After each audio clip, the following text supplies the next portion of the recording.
Hey team, quick couple things that this video will take place of. This will replace our team meeting and team lead meeting that we would typically have on Monday, which I know we all love even more than usual now because it's now in the afternoon. But since it's in the afternoon, we'll miss it. And so I want to make sure that we're all on the same page about a couple things going into the week. And let's start with that. It's going to be a busy week, especially those of you who are new. This is not a typical week, but it can be kind of rough. So do whatever you can to take advantage of the time on Monday morning to get things done, to just prepare, to think ahead, really spend some intentional time thinking ahead. Talk it through with someone else, with a teammate, with someone at another campus.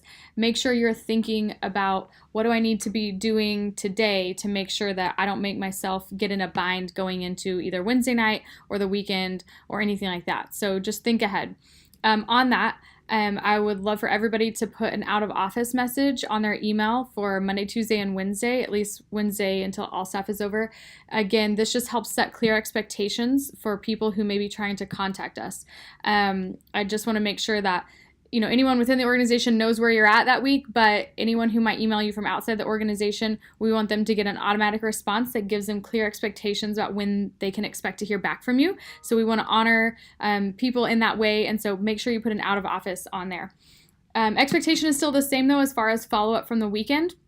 So as soon as you get those F1 contacts, or if you had a conversation, again, the nice thing is we have Monday morning until most people's stuff for their teams doesn't start until around lunchtime. So you've got all morning Monday to take care of those things, and do that Monday. Please do not wait until OSM starts, because what will happen is that will start and it will just be a snowball effect and you'll just be behind. And we want to honor our people because, hey, we may have a busy week with meetings and everything, but we just had a ton of people take a step closer to God this weekend, and they're not sitting around thinking about all the meetings that we have. They're sitting around thinking about the fact that they reached out to their church to say, I need prayer, or I want to join a life group, or I want to start serving, or whatever that case is. And we want to honor that with everything we've got. Even if it's a shortened version of what you would typically respond, even if it's saying, hey, can I get back to you later with more information, just make sure you touch base with all the contacts from the weekend that you need to touch base with before OSM starts. It's extremely important that we do that. And I just want to be clear, my expectation is that those are done before OSM begins, because otherwise people may not hear from us until the end of the week, and that is not okay. All right, a few other things with OSM happening. Also, take a few minutes before things start and make sure that your office area is picked up and clean. I know this is really specific for our campus, but the reality is we're going to have a ton of people that probably walk through our campus. And so one thing is there's some tables out here that have been used for orientations the past couple days. The East Room, I believe, will be used for some different OSM things, but let's just pick up anything on the counters, these tables in the office, just generally your desk area. It will literally take 10 minutes, but just make sure everybody to be mindful of that. We want to make sure that when anyone from our organization walks through here this week, they see that we always bring our best and that we're going to take care of the stuff that we have, and we're going to honor the organization in presenting a clean and nice area for them to walk through, as they might need to do throughout the next couple days. With OSM happening, we do end that with all staff on Wednesday morning. Just to be clear, it is not one that you invite volunteers to, so please do not do so. On that though, here's something really exciting. Side note, spouses are still invited, so if your spouse can make it or watch on the link given, that's totally fine, but don't send that link to anyone else. That's just for staff and spouses who can't be there in person. Although we have a special thing happening at our campus, Christy Gullikers, who serves in Live Kids and in Switch, she was actually hand selected by Craig. He has walked past her on Wednesdays as she is leading her small group, was impressed with some things with her, and has actually personally invited her to be at all staff. And so he's going to have her on stage with a few other people and really just brag about Christy, which is really cool and such a great way to honor one of our top volunteers. So just know that Christy, and I believe David will be there with her, and we're just going to cheer like crazy and support the two of them in everything they're doing to lead people to become fully devoted followers of Christ. On that note about all staff, I would like for us all to sit together, especially because this is one where we've got a volunteer there that we get to celebrate together. And just coming out of everything that we've gone through the last couple weeks, the highs and the lows, and this past weekend, which I'll get to in just a second.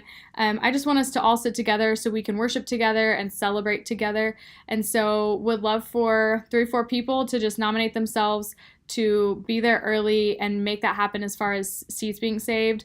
I know all the jokes are flying right now, and I know it wasn't the easiest thing last time, but the cohesiveness and the energy that we got to bring by sitting together and being unified in that was really positive, not just for us, but for other teams that noticed that. And with the whole organization being here for this particular all staff, we definitely want to make sure that we get spots together as close to the front as possible, especially because Christy will get to go on stage. So we want to be front as possible to be able to celebrate with her and just congratulate her. So just let me know. You can put in group me or whatever, but I need 3 or 4 people just to step up and do that. Okay, a few other things really quick. Life groups push. This past weekend, we didn't put a ton of energy into that, but what is so cool is that God is good.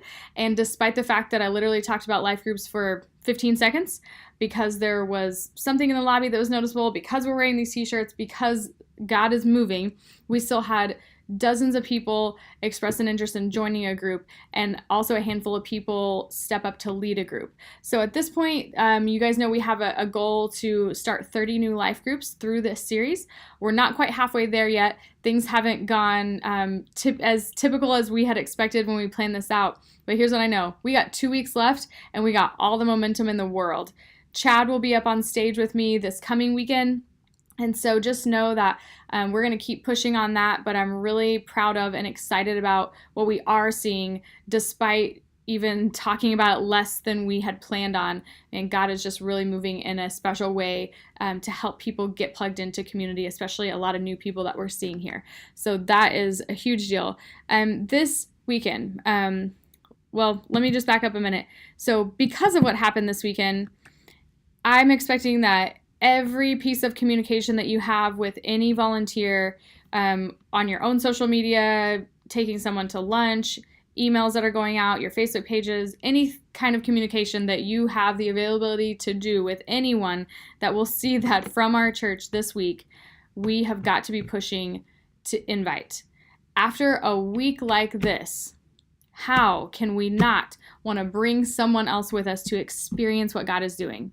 I mean, first of all, how can we not be here? And then also, how can we not bring someone back with us? And so this is a great weekend that God just handed to us to continue to push on that flywheel of invite, which, just so you know, everyone in the organization is taking notice of the fact that we have something crazy happening here. And just as we talked about Sunday morning, and that's a big responsibility, but it's such an honor that God has chosen us, this team, to lead the way for something fresh and new to happen here at the Edmond campus. So just to give you a little bit of an idea of what happened this past weekend, guys, it was crazy and it was exhausting, and I'm just so thankful for all of you working your butts off to make it possible.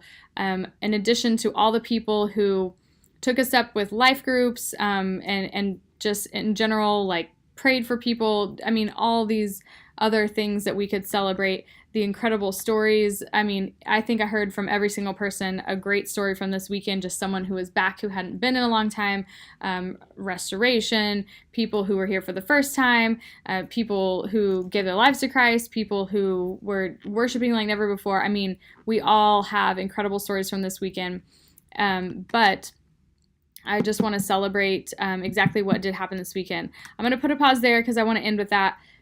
Really quick, 2 other things that will be applicable for next Monday. One, if you're a team lead, you need to come prepared to team lead meeting with your nominations for our next Backstage Pass, because we need to start getting the invites out for that and getting people registered. So be strategic. Think about what's happening at our campus now. Think about what's happening in your ministry right now, and think about just where we're going and who would make the most sense from your ministry to send. If you feel like it's no one right now, then be honest about that and say no one. But if you feel like there's someone who is maybe close to taking the step to be on staff or would be really influential in this season where God's doing what he's doing, be strategic, think it through, bring your nominations to team lead meeting, and we will make some decisions then. For everyone, bring anything that you want to talk about from this past weekend, which at that point will be very old, but also bring anything that you want to talk about or that was impactful for you, whether that's ministry specific, personally, spiritually, whatever that is. Bring that from OSM. Bring any of that with you to team meeting and be ready to talk about that. Okay, I'm going to wrap this up by celebrating what the heck just happened here. I'm really overwhelmed right now, and my brain is kind of jumbled and just kind of in awe of what we've seen. And I know you guys heard me talk about it from stage. I think you heard me say it a million times in personal conversations, but I have never, ever in 10 years of attending Life Church just heard more of a buzz in the lobby about the service that just happened. And I mean, I can't even count how many people made the comment to me like, I've been attending Life Church for this long, and this is one of the most impactful service I've ever been to. And what I love about that so much is, while it was incredible everywhere, no doubt, and God is moving everywhere, no doubt, how much what happened this weekend lined up with what we've already been talking about and praying for and pushing towards here at our campus on our team. I mean, the language that was used as far as talking about just a movement of God and God doing something new here and just how something fresh is happening. And I love Craig's wording about we're going somewhere. We're not just going somewhere today, but we're going somewhere as a church. We here at the Edmond campus, we're going somewhere as a campus, and we want everyone to be part of that. We don't want anyone to miss out. And so I loved that so many things lined up with where we're already going. And I'm just so thankful that that we've been Spirit-led to just feel where God is going and get in line with Him, because, man, look at how many things He's lining up because we've been faithful to seek Him first. If you want to celebrate some numerical things, keeping in mind that every single one of these numbers is a person, it's a life, it's a story, it's a family that's changed forever. I first want you to know that we broke 4,000 this weekend. We had 4,043 people in only 6 services, which again, we're crushing it with efficiency. But also, as of right now, keeping in mind that a few campuses will have Monday night services, but the weekend being over, outside of OKC, we've had the largest attendance this weekend. Like, guys, that's insane. A few campuses will have Monday nights, and they may or may not actually, depending on what the size of those Monday night services are, they may or may not pass us. But right now we're talking, there's no one else in the organization that had 6 services that had anywhere close to the amount of people that we had this weekend. And just, I'm really proud of the effort that we're putting into that and how hard we're working to make a great experience for every single person who shows up here, and that we're doing it in 6 services. It's freaking incredible. The bigger thing to celebrate is that 100 people raised their hand and gave their life to Christ this weekend, guys. It just doesn't get any better than this. And I'm in awe, because I know that some of the specific things that Pastor Craig talked about this weekend that God was really moving in and speaking through him were so applicable, especially to our crowd of maybe people who have been attending church for a long time, so they feel like they're a Christian, but they're realizing today or this weekend that they didn't actually have a relationship with God, and so they step forward to take that step. And the proof is in the fact that with our Saturday and our 8:30 crowd, which are a lot of our regulars, a lot of people who have been around for a long time, just in those 2 services, we had 19 people give their lives to Christ. I mean, that's unreal, because if there's any service that, every weekend would maybe have no hands, it's one of those 2 services, and we had 19 people in those services alone give their lives to Christ. And so, I mean, we could talk for hours about how incredible this weekend was, and I'm just really thankful that, and we just put in the hard work, we put our focus on Jesus, and we said, okay, God, let's do this. And He's like, great, I've been waiting on you guys to get your stuff together, because I'm going to move, and I'm going to move in a big way this weekend. So I'm just really thankful for you guys. It was a really special weekend, and what I know is that this is just carrying on a ton of momentum that we already have here. And so again, we just want to continue to help our people understand that this isn't like the apex of something and we're going to stop here. This is, let's keep pushing, let's keep inviting, let's keep believing, let's keep praying for big things, let's keep knowing that God can exceed our expectations and he can do more, and he has more for us and he wants more for us. And so let's just get in line with what he's doing and say, okay, God, whatever it is, the answer is yes, let's do this. I'm really excited for us to have had such a great weekend. Even though we started Sunday with a tough conversation, I'm excited to go into OSM time unified as a team, celebrating what's happening here, and just freaking #crushing it 2018 together. So I will see you guys at OSM. We'll see each other off and on throughout the next couple of days, but we'll definitely sit together for all staff. And whoever you are that are stepping up to take initiative and save those seats, just communicate via GroupMe, and so that we can all meet at the same place. And outside of that, there's no expectation as far as when we do stuff together. There's a lot of moving pieces with different ministries and stuff, so do your thing. If we're together, we're together. If we're not together, we're not together. Different things, but definitely want to sit together, all staff, so that together we can celebrate and worship God for everything that we just got to be a part of this past weekend, and even just this year so far here at Life Church Edmond. Thankful for you guys. Love you. Let me know if you need anything. See you soon.